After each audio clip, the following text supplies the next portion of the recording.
More than 670,000 homes and businesses get their electricity from Central Maine Power, and CMP is asking the state to approve a higher rate. That cost would be passed along to Mainers at an estimated $18 a month. With more on where the proposal stands now is Christian Harsa. Hi, Christian.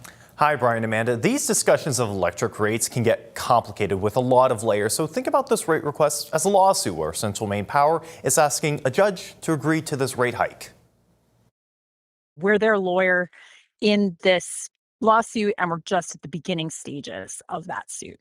In this analogy, Maine Public Advocate Heather Sanborn represents hundreds of thousands of CMP customers. And so right now we're in the initial phase of that where we're doing discovery. And the judge is the Public Utilities Commission. Ultimately, when we get to the end, the commission has to make a decision based on all the evidence that's in front of us. That evidence comes from long reviews, public testimony, and Central Maine Power, which has the burden of proof to prove that this rate increase is necessary.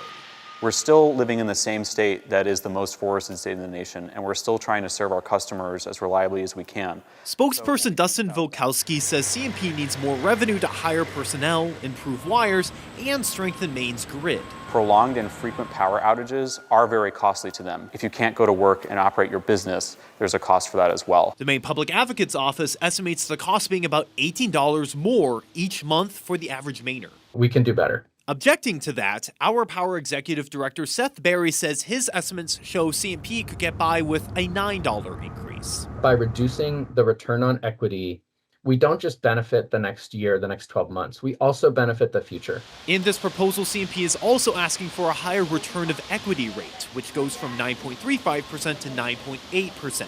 CMP says that amount goes towards grid fortification. If that return is set too low, the cost of borrowing rises and customers ultimately pay more. So that's part of what has to be considered. Commission Chair Phil Bartlett says the PUC sets the return equity as sort of the maximum that a utility can take home. If inflation causes costs to rise, if labor costs go up, those things end up reducing the actual profit that a utility gets. Which has been happening. Return equity was set at 9.35%. It's been earning more in the ballpark of 4 to 5% a year. This process is slow, with the decision not expected to be made until next spring. And while there are not any more in-person comment sessions planned, Brian and Amanda, the Public Utilities Commission takes written comments on its website. All right, Christian, thank you.